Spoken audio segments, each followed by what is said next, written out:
তোমার কথা ভুলতে গেলাম। কেউ বলে সুপারস্টার, কেউ বলে মেগা স্টার, এটা আমি একমত। জাস্ট স্টার, বাংলাদেশে তার ছবিগুলো দিলে চলে। এই ভালোবাসা গালি ঈদ ছাড়া শাকিব খানের সিনেমা চলে না। ভালো করে মন্দ ওই ঈদের সময় একটা করে হিট হয়ে গেল, আর আমরা মেগা স্টার বানাই দিলাম।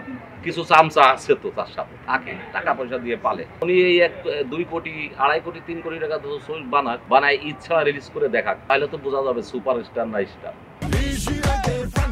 শাকিব খান ঈদ ছাড়াও রিলিজ দিয়েছে, ছবি সুপারহিট হয়েছে, এটা সত্য কথা। কিন্তু এখন তো সেই যুগ নাই। এখন উনি দিলেই যে ছবি চলবে, চলে না। এই যে দরদ ছবিটা করছে, ঈদ ছাড়া রিলিজ হয়েছে, চলে না। ঈদ ছাড়া ওনাকে রিলিজ দিয়ে ছবি সুপারহিট করতে হবে, তারপরে ওনাকে বলা হবে স্টার। আপনারা যে ছবিগুলো করতেন, সেই ছবিগুলো যখন পোস্টার প্রচারণা চালাতেন, সেখানে লেখা থাকতো যে আগামী দিনে সুপারস্টার শাকিব খান। এটা কি আপনারা আগে থেকে জানতেন কিনা যে সুপারস্টার হবে শাকিব খান? না, এটা আগের থেকে জানতাম না। তবে সুপারস্টার, কেউ বলে সুপারস্টার, কেউ বলে মেগা স্টার, এটা আমি একমত। যে জাস্ট স্টার, বাংলাদেশে তার ছবিগুলো দিলে চলে। এই আর ব্যয়বহুল ছবি বানাচ্ছে বলেই তো চলে। তো উনি এই 2 কোটি 2.5 কোটি 3 কোটি টাকা ছবি বানায় ঈদ ছাড়া রিলিজ করে দেখাক, তাহলে তো বোঝা যাবে সুপার স্টার না স্টার। এটা 15 কোটি 20 কোটি টাকা দামে ছবি বানায়, সে তো বাইরে যেয়ে বানায়। আমাদের ফিল্মের কাউকে তো নেয় না, সে বাইরের লোকজন নেয়, এবং ফিল্মের কাউকেই নেয় না সে।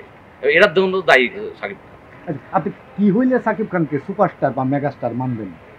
প্রত্যেকটা ছবি সুপার ডুপার হিট হতে হবে, প্রতিটা ছবি।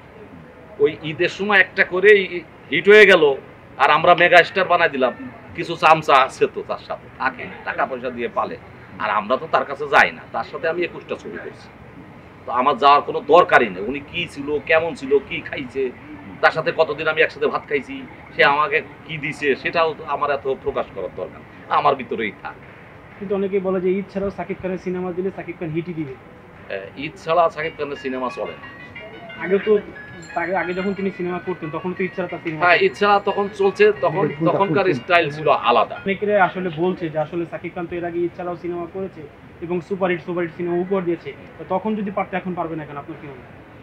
তখনকার বাংলাদেশের একটা পজিশন ছিল আলাদা, আর এখনকার স্টাইল আলাদা।